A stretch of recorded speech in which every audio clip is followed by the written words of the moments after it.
거듭남의 과정이라는 존재 여정의 관점에서 성경을 보는 그러한 공부를 하도록 하겠습니다. 그래서 이것이 이제 약간 새로운 성경 읽기 방법이기 때문에 그동안에 다른 분들이 성경 공부를 어떠한 관점에서 가르치고 배웠는가 하는 것을 먼저 소개를 하도록 하겠습니다. 그 성경이라고 하는 것이 뭐냐라고 하는 것은 제가 지난 시간에 조금 설명을 드렸습니다만은 그 단체 카톡에 올려드렸습니다. 성경 형성사라고 하는 책이 있습니다. 이 성경이 어떻게 만들어졌느냐 하는 것을 미리 알고 시작하는 것이 좋습니다. 거기서 다른 것은 제가 읽어보시면 되고, 제가 꼭 드리고 싶은 얘기는 성경을 천주교에서는 교회의 권위가 성경의 권위보다 위에 있습니다. 그러니까 교회가 성경을 만들고 수정하고 해석할 수 있는 모든 권한을 가지고 있다는 얘기죠. 그러니까 성경의 권위보다 교회의 권위가 더 크다. 공의회가 말하자면 교회의 대표기관이죠. 근데 이제 개신교는 교회 위에 성경의 권위가 있습니다. 그러니까 그 장단점이 있는데 둘 다 정신분석 차원에서 보면 어떤 단점이 있냐면 이 실제, 이게 목적은 이 실제를 깨닫는 것인데 이 실제에 도달하지는 못한다고 하는 겁니다. 성경도 저 실제가 아니고 교회도 저 실제가 아닙니다. 그거를 분명히 알고 계셔야 됩니다. 흔히 실제라고 하는 것은 우리가 그리스도, 예수, 삼위일체 하나님, 이것을 실제라고 말할 수 있고, 그 성경을 공부한다는 것은 다른 것이 아니고 저 실제를 만나고 깨닫고 경험하려고 하는 것입니다. 요한복음에 나와 있다시피 하나님을 알고 예수를 아는 것이 곧 영생이다. 이렇게 나와 있단 말이죠. 그러니까 성경을 읽는 목적이 무엇인가라는 것을 분명히 알아야 되는데, 그것이 이사야서 43장 8절에 잘 나와 있습니다. 한번 찾아서 읽어봐 주세요. 이사야서 43장 8절. 눈이 있어도 소경이요 귀가 있어도 귀머거리인 백성을 이끌어내라. 43장 네, 7절 8절 한번 8절까지요? 43장 7절. 7절. 물은 내 이름으로 일컫는 자 곧 내가 내 영광을 위하여 창조한 자를 오게 하라. 그들을 내가 지었고 만들었느니라. 눈이 있어도 소경이요 귀가 있어도 귀머거리인 백성들을 이끌어내라. 네, 지금 거기 보면은 7절에 나에게 영광을 돌리라고 창조한 사람들, 이런 말씀이 있습니다. 우리가 성경을 공부하는 가장 큰 이유는 하나님 나라를 이루는 것이 목적인데, 그 하나님 나라를 이루는 사람들을 가르쳐서 하나님 백성 또는 예수 사람들, 성도, 이렇게 말을 합니다. 그러니까 구약에서는 하나님 백성이라는 말을 많이 썼고, 신약에 와서는 예수 사람들 또는 성도라는 말을 많이 썼습니다. 그 하나님 백성, 예수 사람들을 창조하는 그러한 것이 하나님의 목적이고, 그 하나님 나라의 백성, 예수 사람들이 있음으로 인해서 하나님 나라가 형성이 된다고 합니다. 그 사람들이 있음으로 해서 하나님이 영광을 받을 수가 있다. 이제 복잡하게 얘기하면 이렇게 얘기하지만 아주 간단하게 얘기하면 사람다운 사람을 창조하는 거예요. 그 성경을 읽는 목적은 그냥 일반 용어로 쉽게 얘기하면 사람다운 사람이 되기 위해서 성경을 공부한다. 이렇게 보시면 되는 거예요. 근데 사람다운 사람이 누구냐?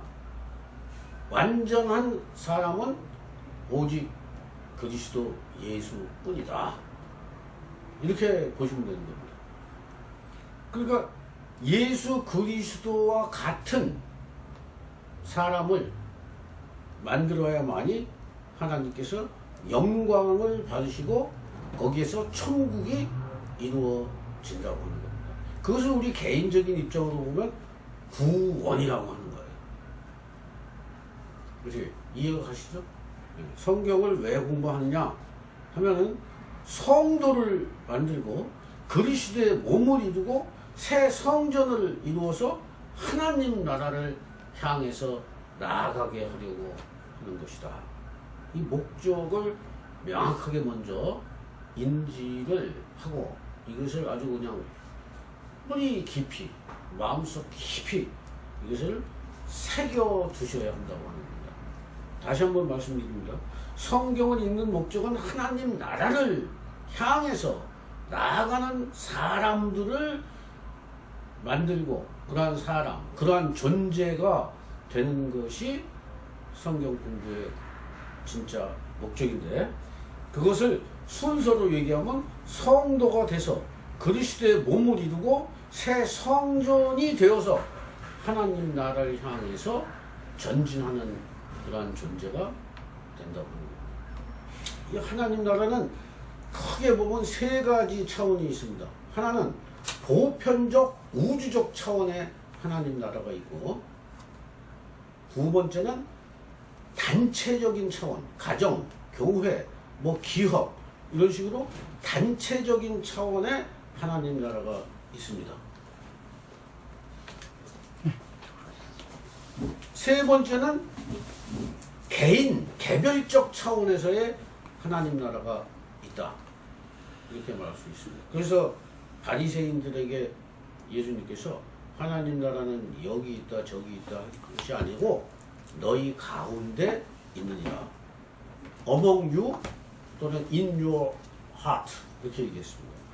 하나님 나라는 세 가지 차원이 있습니다. 완전한 차원에서 보편적인 하나님 나라, 두 번째 단체적인 차원에서 교회나 가정이나 기업이나 국가나, 세 번째는 개인적인 차원에서 하나님 나라가 있다 라고 이렇게 말할 수가 있습니다. 이제 목적을 얘기해 드렸고요. 두 번째, 그러면 성경을 어떻게 읽는 것이 바람직한가? 이건데 성경을 읽는 11가지 방법이라는 책을 제가 소개해 드렸습니다. 그 성서를 읽는 11가지 방법은 책이 이렇게 100페이지 미만이에요. 굉장히 얇은 책인데 성서를 공부하는 여러 가지 방법을 소개한 책입니다. 그 책을 여러분들이 구해서 읽어보실 수 있으면 굉장히 좋고, 읽어보실 수 없으면은 인터넷에서 그것을 찾으면은 그 동영상을 구할 수가 있습니다. 그 어느 박 신부님이라고 그 신부님이 그 성서를 읽는 11가지 방법에 대해서 그 동영상 촬영을 한 게 있습니다. 네이버에 보면은 그것을 공부하면은 도움이 많이 됩니다. 이 11가지 방법은 교회에서 강의를 여러분들이 들어본 적이 한 번도 없을 거예요. 왜냐면 그 책은 얇지만은 그 내용은 굉장히 아카데믹하고 대학원 수준이라고 보시면 됩니다. 그래서 학문적인 연구 방법이 거기 11가지 방법이 다 나와 있어요. 그러니까 그런 내용을 알고서 성서를 읽는 것과 내용을 모르고 그냥 읽는 거하고는 하늘과 땅 차이입니다. 성경을 아무리 읽어도 그러한 사전 지식이 없이 읽게 되면은 성경이 머릿속에 들어오지 않을 뿐더러 일단 파악이 되지가 않아요. 읽어도 파악이 안 돼요. 이 성서가 전체적인 숲을 알아야 되거든요. 숲. 전체적인 숲을 먼저 보고 그 다음에 한 가지 미시적으로 들어갈 수 있어야 되는데 그 성서를 읽는 11가지 방법은 숲 전체 성경을 볼 수 있는 눈을 뜨게 해주고 또 미시적으로 단어의 뜻, 뭐 이렇게 문장의 뜻 이런 것을 분석할 수 있도록 도움을 주는 책이다. 이렇게 보시면 됩니다. 근데 이제 이 성서를 읽는 11가지 방법에 그 어려운 점이 하나 있어요. 그것은 그러면 그렇게 지식이 없고 그런 사람들은 어떻게 하냐 이런 문제가 발생을 하는 것입니다. 그래서 이 성경 공부 모임에 이 참석을 해서 다른 사람들이 성경을 읽고 느낀 점이나 또 공부 깨닫는 점 이런 것을 서로 나누는 것이 굉장히 중요하다고 하는 겁니다. 자, 성서라고 하는 것은 말씀을 알려고 하는 거죠. 말씀. 이건 원래는 태초의 말씀을 깨달으려고 하는 겁니다. 이 태초의 말씀을 우리는 예수다 이렇게 얘기할 수 있습니다. 예수 그리스도가 태초의 말씀이에요. 이 태초의 말씀, 뭐 예수 그리스도가 이게 우리에게 눈으로 가시적으로 오신 분이기 때문에 이렇게 얘기하는 거고, 이 태초의 말씀을 깨닫는 것이 굉장히 중요한데, 이 태초의 말씀이 기록된 말씀으로 우리에게 주어져 있는 겁니다. 이 태초의 말씀은 예수 그리스도가 삼위일체 하나님인데, 이것을 경험한 사람들이 실제 세계입니다. 이거는 실제예요. 실제. 이 실제의 세계를 경험한 사람들이 기록을 남긴 것이 성경입니다. 그리고 이것을 해석을 하는 것이 설교라고 할 수 있습니다. 그러니까 말씀은 크게 3가지 종류가 있는 겁니다. 태초의 말씀, 기록된 말씀, 성경, 그거에 대한 설교가 있는데, 이것이 일치가 되면 좋지만 사실은 일치가 되지 않는다고 하는 것을 여러분이 꼭 알고 계셔야 돼요. 사전 지식으로. 이거 목사님들이 이걸 설명을 먼저 항상 해주셔야 돼요. 요거를. 우리는 이거를 경험하고자 하는 겁니다. 이것을 경험하려고 하는 것이고, 이것을 깨달으려고 하는 것이지, 이 성경을 통해서 방법이 없기 때문에 성경을 통해서 하고, 성경도 어려우니까 이 해석을 또는 공부를 하는 것이다. 이러한 얘기는 누가 얘기했냐면 칼 바르트라고 하는 신학자가 말씀의 유형은 3가지가 있다. 이렇게 얘기를 한 것입니다.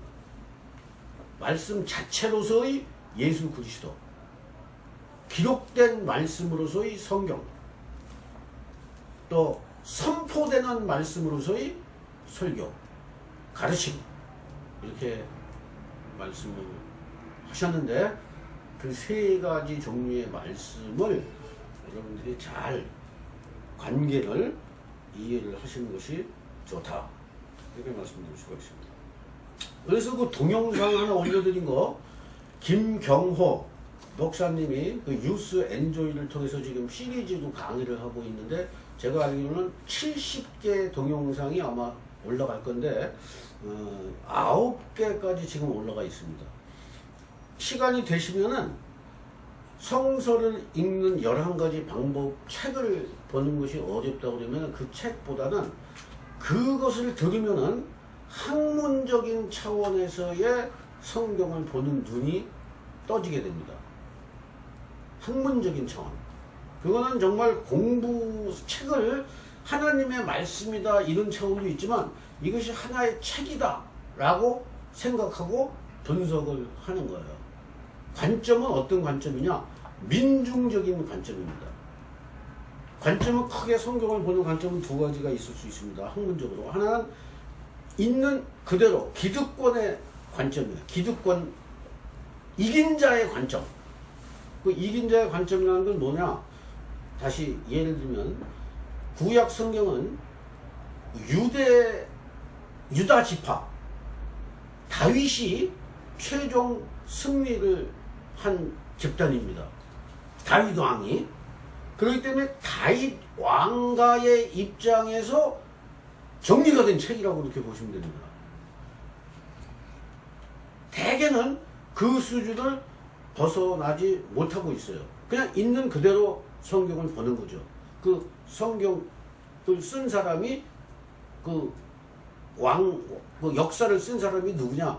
오늘 따지면 그 역사를 기록하는 그 사람의 그 최종적인 정권의 입장에서 쓴 거죠. 그러니까 박근혜 대통령 있을 때 그 역사 기술하는 방법과 문재인 대통령이 있을 때 역사 기술 방법은 다릅니다. 근데 구약에서 최종적으로 승리한 집단이 유다 지파였다는 거예요. 유대교. 그러니까 사마리아인들은 유대인들이 봤을 때 하나님한테 반열에 하나님 백성에 오를 수 없는 사람으로 규정이 되어 있어요. 유대교 입장에서는. 근데 예수 그리스도의 입장에서 보면 사마리아 여인까지도 포함시키는 거죠. 그러니까 신약의 관점을 다 제외하고 유대교의 관점에서 보면은 그 구원받은 백성의 범주 속에 사마리아인들은 포함되지 않습니다. 구약만 읽으면 그렇게 돼 있어요. 그래서 구약이 남과 북이 서로 싸웠던 겁니다. 북쪽 사람들을 이스라엘이라고 하지만 그 사람들이 사마리아인이라고 칭하면 거의 유사한 말이라고 생각하시면 돼요. 그냥 쉽게. 그러니까 사마리아인들은 성경이 모세 5경만 자기네들이 성경이에요. 지난번에도 말씀드렸지만 유대교는 39권이 성경이다 이거죠. 구약 전체가 성경이지만 사마리아인들은 모세 5경만 성경이다. 또 예를 들면 이슬람교는 어떻게 되어 있느냐. 거기 코란이라고 있는데 거기도 성경을 갖고 있어요. 코란만 보는 게 아닙니다. 우리하고 똑같이 66권의 성경을 본다. 그분들도 봐요. 이슬람교 사람들도. 근데 코란이라고 하는 별도의 경전이 있어서 코란을 더 우선시한다는 겁니다. 그러니까 이게 경전이 다른 거죠. 개신교가 다르고 천주교가 조금 다르고 유대교가 다르고 이슬람교도 다르고 사마리아인들이 달라요. 근데 알고 보면 그 뿌리는 다 아브라함의 후손들이라는 겁니다. 그 조상은 다 아브라함의 후손들이에요. 조상이 아브라함이에요. 다 똑같아. 그런 것을 여러분들이 아시고 성경을 보시는데 우리 개신교 사람들이 그동안에 갖고 있었던 그 잘못된 관점 중에 하나는 성경을 지나치게 우상화했다. 이거는 제가 정확하게 말씀드릴 수 있는 거예요. 그거를 당연시 했기 때문에 모르는 거고, 성경을 지나치게 우상화했다는 거는 성경을 하나님하고 똑같이 생각했다는 거예요. 근데 아까도 말씀드렸지만 그 칼 바르트라고 하는 분이 그걸 정확하게 가르쳐 주셨는데, 하나님과 동등하신 분은 예수 그리스도 그 자체고, 그 예수 그리스도와 하나님에 대한 경험과 신앙 고백을 쓴 것이 성경이다. 이렇게 말할 수가 있습니다.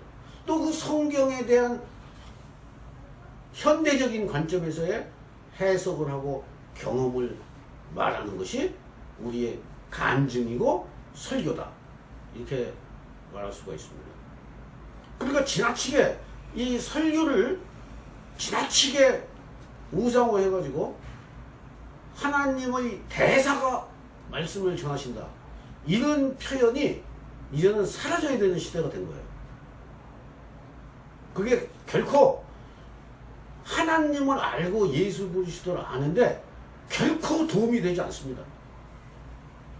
목적은 하나님을 경험하고 예수 그리스도를 바로 알고자 하는 것이죠. 근데 하나님이 아닌 것을 더 크게 권위를 부여하게 되면은 문제가 된다고 하는 겁니다. 그렇다면 어떻게 성경에 접근하는 것이 가장 바람직하냐 하는 거죠. 우선 그것을 깨달아야 돼요. 인간의 한계. 제가 이건 이제 사전 지식이 있으니까 제가 쉽게 설명합니다. 이 실제와 상징계와 상상계는 다르다고 그랬습니다. 이거는 접근 가능하지만 여기는 접근이 불가능한 거예요. 인간으로서는 항상 결핍이 있습니다. 결핍, 결여, 틈이 존재한단 말이죠. 이 두 가지 사이에는. 근데 자기가 상상한 것을 실제로 오인하면서 절대화한다는 게 이게 그동안의 우리 신앙의 문제였다고 하는 거예요.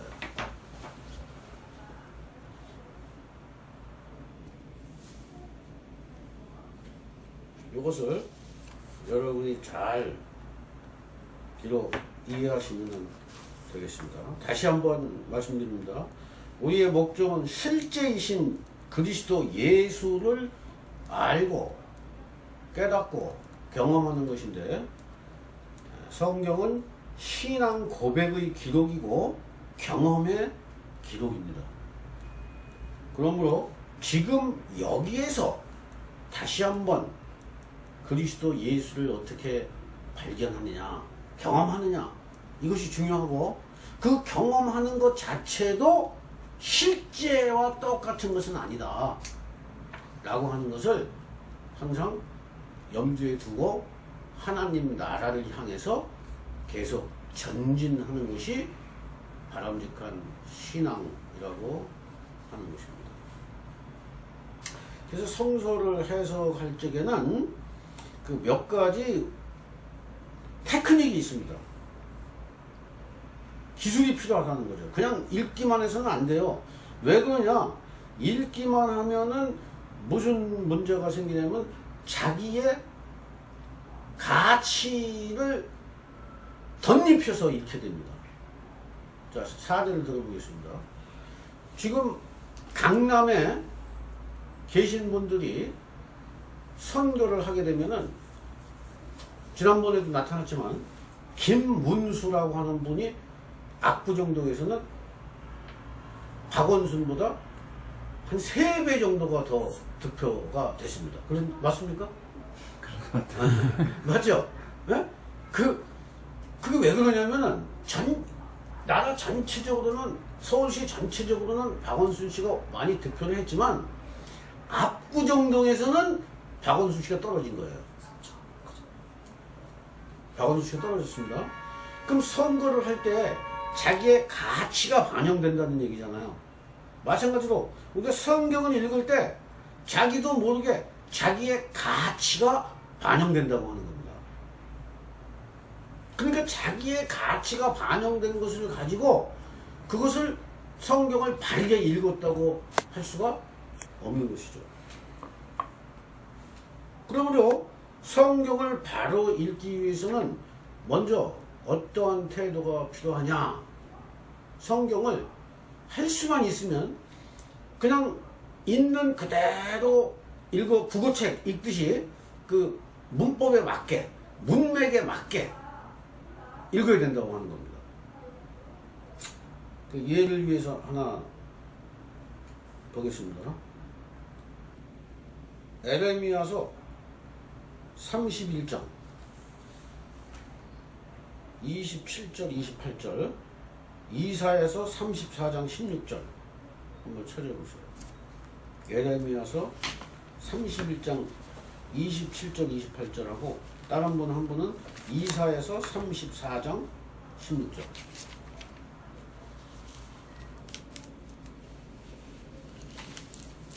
에레미야서 31장 27절 28절, 이사야서 34장 16절. 이사야. 예, 한번 읽어보세요. 이사야서 34장 16절. 너희는 여호와의 책을 자세히 읽어보라. 이것들이 하나도 빠진 것이 없고 하나도 그 짝이 없는 것이 없으리니 이는 여호와의 입이 이를 명하셨고 그의 신이 이것들을 모으셨습니다. 야, 거기에 보면은 무슨 짝이라고 돼 있죠? 무슨 짝이라고요? 동영민 선생님 무슨 짝? 그 짝이 어? 그 짝. 아니 그 말씀에 여호와의 말씀에는 네. 다 짝이 있다 이렇게 돼 있어요. 짝이 있다. 이제 그 신천지 같은 데서 그 구절만 딱 따가지고 여호와의 말씀은 다 짝이 있다 이렇게 가르치면서 장난을 하는 겁니다.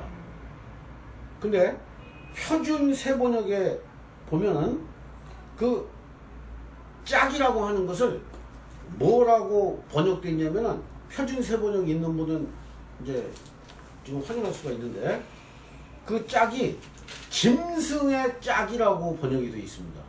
짐승의 짝.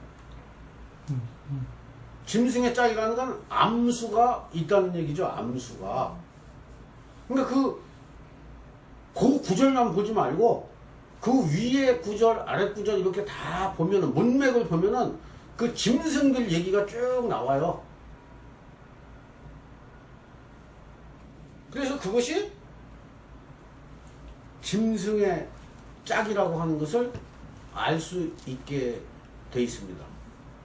이사야서 34장 16절. 근데 옛날 성경 번역, 개역 성경에는 다 짝이 있다. 이렇게 번역이 돼 있어요.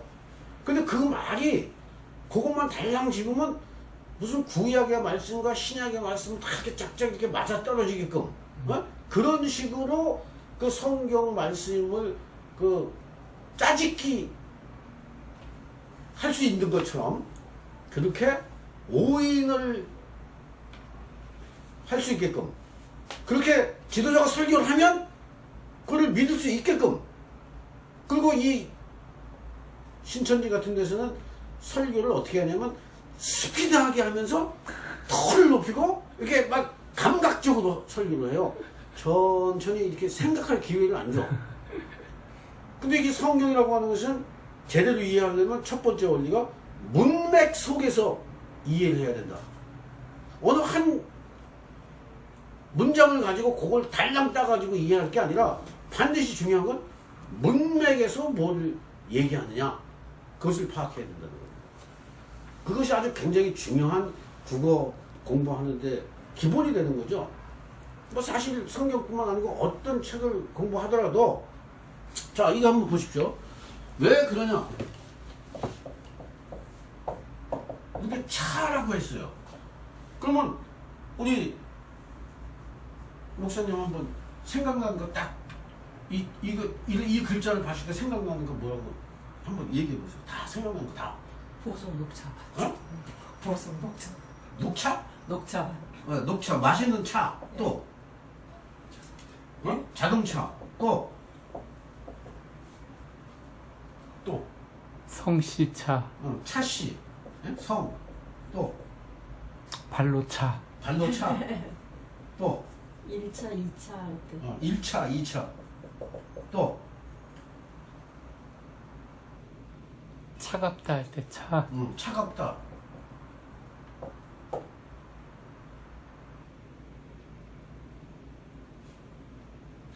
장기의 차도 있어요. 장기. 장기에 줄이나 차냐 그것도 있죠. 그 다음에 또 한 가지 내가 뭐 여러 가지가 있어요.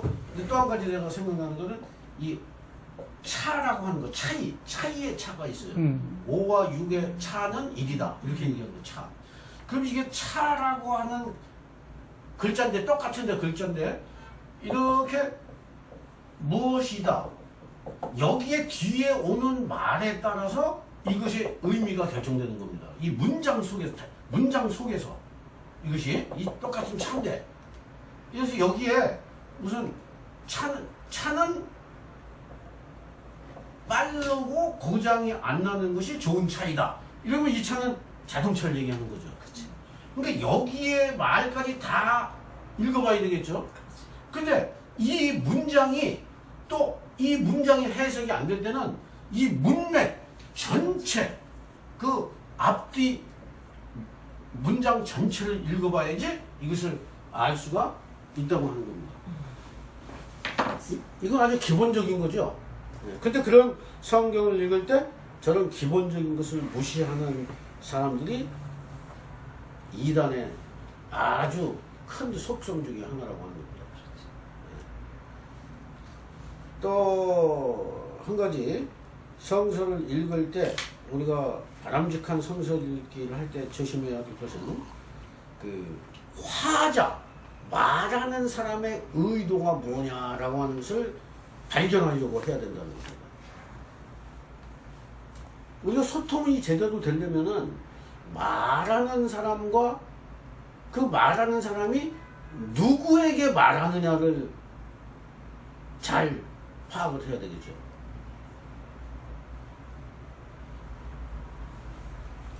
말하는 사람의 의도가 있고 그 듣는 사람의 상황이 어떤 상황에서 그 얘기를 하느냐, 이 상황에 따라서 그 말하는 의도가 달라진다고 하는 겁니다. 그래서 성경도 역시 어떤 상황에서 그 성경이 써졌느냐, 누가 썼느냐, 누구에게 썼느냐가 중요한 겁니다. 이것은 이제 문체론적 방법이라고 그 강만옥 씨가 얘기를 했는데, 두 번째 원칙이 바로 그거라고 합니다. 그래서 누구의 관점이 가장 정확하냐 하면은 예수 그리스도의 관점이 가장 성경을 정확하게 해석한다, 이렇게 보시면 되는 겁니다. 그러니까 내 눈으로 읽지 말고 할 수만 있다면, 그 쉽지 않습니다. 할 수만 있다면 예수의 관점으로 읽으면 성경이 달라지는 거예요. 그러니까 모세나 바울이 성경을 해석한 게 성경에 나와 있습니다. 그러나 예수는 다르게 얘기했다, 그러면 예수 거를 선택해야 돼요. 그런 게 많이 있습니다. 모세는 이혼 증서를 써주면 이혼할 수 있다, 이렇게 얘기를 했어요. 근데 예수는 야, 그거는 너희들이 워낙 완악하기 때문에 편법으로 잠시 동안 허락한 것이고, 원래는 이혼을 하는 거, 특히 남자 가부장적인 사회에서 남자가 여자를 버리는 수단으로 이혼 증서를 악용하면 되지 않는다, 그것은 본뜻에 어긋난다, 예수가 해석을 달리 했어요. 그러면 예수의 말이 더 맞는 거죠.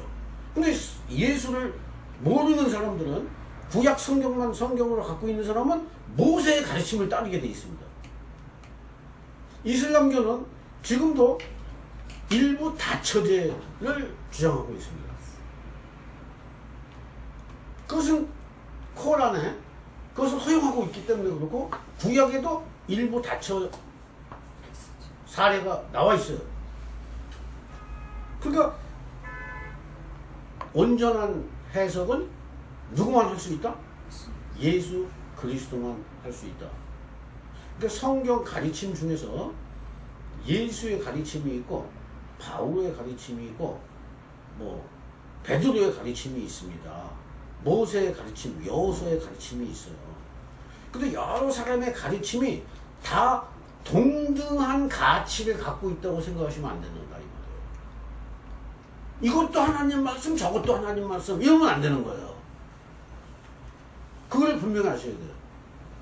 그러니까 다른 성경도 읽어야 되지만 먼저 예수의 가르침을 제대로 파악을 하는 것이 중요하다, 이렇게 말할 수가 있어요. 그럼 왜 그걸 먼저 공부해야 되느냐? 나의 관점이 예수의 관점으로 바꿔지기 위해서 그렇게 먼저 공부를 하는 것이 좋다는 겁니다. 예를 들어서 강남의 어느 교회 사랑의 교회 무슨 목사가 설교를 하면은 그 사람이 예수 그리스도의 관점으로 말씀을 전하느냐, 아니면 그 강남 무슨 교회의 발전을 위해서 말씀을 전하느냐, 이게 보일 수가 있어요. 그 보이겠죠, 당연히.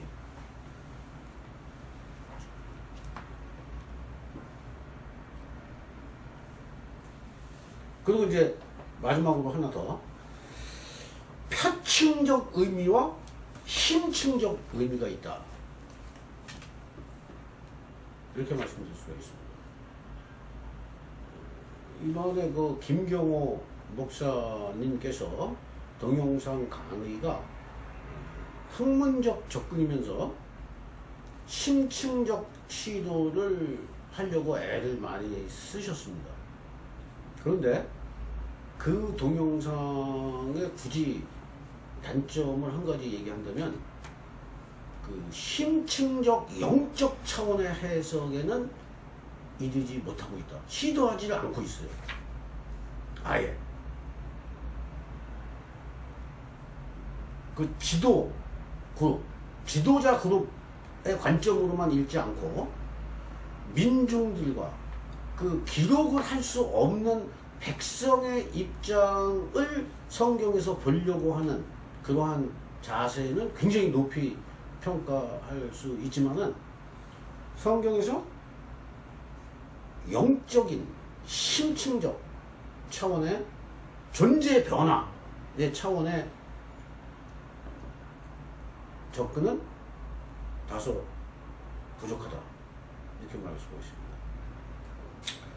즉 이것은 어떤 거냐면은 이런 겁니다. 성경에서 하나님이 태초에 천지를 창조했다. 그러면은 그 태초라는 말을 어떻게 해석하느냐, 이 사례를 제가 보여드리도록 하겠습니다. 여기까지 하시죠. 촬영은 길어지는 거.